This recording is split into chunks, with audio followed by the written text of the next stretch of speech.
SOT team important break త్రూలో ఒక interstate gang క్రిమినల్ని పట్టుకోవడం జరిగింది. ఈ గ్యాంగ్ మెంబర్ని ఒకరిని మేము పికప్ చేశాం. దీనివల్ల ఒక 3 రాష్ట్రాలు మినిమంగా 3 రాష్ట్రాల్లో వెపన్స్ యూజ్ చేసి ఒక దొంగతనం చేయాలి, లేకపోతే ఒక నేరం చేయాలి, ఎనీ కైండ్ ఆఫ్ అఫెన్స్ చేయాలనే ఒక స్ట్రాటజీతో వచ్చినటువంటి గ్యాంగ్ను న్యూట్రలైజ్ చేశాం. వాళ్ళు పట్టుకోవడం జరిగింది. దీంట్లో మనము ఒక నేరస్తుని అరెస్ట్ చేశాం. ఇంకా ఆపరేషన్స్ ఆన్ ఉన్నాయి. ఇప్పటివరకు మనం ఇతని దగ్గర నుంచి 7 వెపన్స్, మీరు చూసిన వెపన్స్ సీజ్ చేశాం. అందులో ఒక పిస్టల్, ఒక రివాల్వర్, తపంచా ఉన్నాయి. అలానే జనాల్ని భయపెట్టి వెపన్ లాగా వాడి చూడడానికి కోసం ఎయిర్ పిస్టల్స్ కూడా 4 ఉన్నాయి.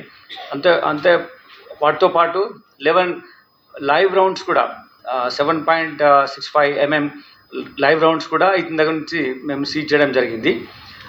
ఇతను చాలా డిఫరెంట్ విధంగా గ్రో అయినాడు క్రిమినల్ యాక్టివిటీలో.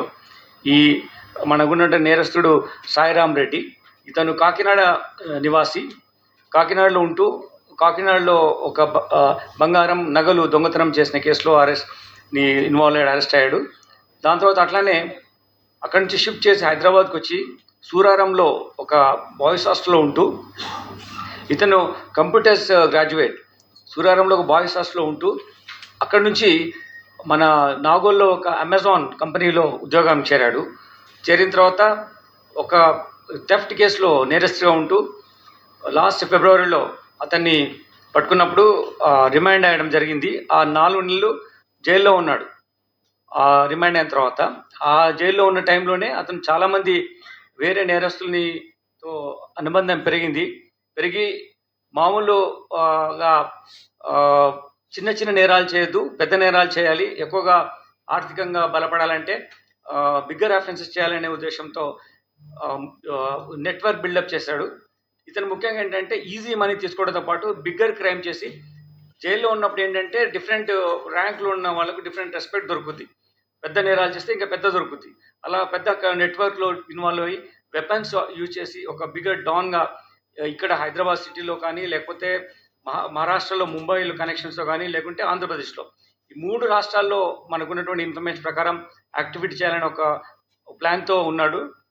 ఇంత 11 రౌండ్స్ తర్వాత టోటల్గా ఒక రివాల్వర్, ఒక పిస్టల్, టపంచా అండ్ ఎయిర్ పిస్టల్స్ ఇవన్నీ ఆయన దగ్గర సీజ్ చేయడం జరిగింది.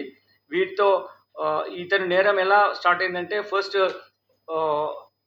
ఇక్కడ ఉన్న తర్వాత ఈ యాక్టివిటీని వేరే వాళ్ళతో స్ప్రెడ్ చేయాలని చెప్పేసి ఇంకా చాలామందిని ముంబైలో నెట్వర్క్ కనెక్టివిటీ పెంచుకున్నాడు. ఈ కనెక్టివిటీని మేము మా టీమ్స్ ఆపరేషన్లో ఉన్నాయి. Will get those accused. అలానే ఇక్కడ నుంచి తీసుకెళ్ళి ఈ వెపన్స్ ఇక్కడ అమ్మడం, లేకుంటే నేరాలు చేయడానికి, తర్వాత అలానే ఆంధ్రప్రదేశ్లో కూడా నేరాలు చేయడానికి ఇతను ప్లాన్ చేసుకోవడం జరిగింది. వీటన్నిటిని మనం పట్టుకోవడం మూలంగా ఒక పెద్ద ఉపద్రవం నుంచి మనము మన ప్రజల్ని, ఈ 3 రాష్ట్రాల నగరాలని మనం కాపాడినట్టు అయింది. దీనికి నేను ఎస్ఓటి అధికారిని అభినందిస్తున్నాను. దీంట్లో పాల్గొన్న డీసీపీ ఎస్ఓటి రమణారెడ్డి, అలానే అతని టీం ఆఫీసర్స్ అందరికీ నేను అభినందన తెలియజేస్తున్నాను. వాళ్లకు Narasimha Reddy additional DCP, Srikanth Goud ACP, Janaiah inspector, Sandeep Kumar inspector, Neredmet, అంటే లా అండ్ ఆర్డర్ పోలీస్ కూడా సహకారం చేసింది. దాని తర్వాత పరమేశ్వర్ ఎస్ఐ ఎస్ఓటి, వీళ్ళు ఇందులో ఇంకా అదర్ స్టాఫ్ అంతా కలిసి దీంట్లో ఇంపార్టెంట్ ఆపరేషన్లో చాలా యాక్టివ్గా పార్టిసిపేట్ చేసి నేరస్తులు పట్టుకోవడం జరిగింది. వీళ్ళందరినీ మేము సూటబుల్ రివార్డ్ ఇస్తున్నాం.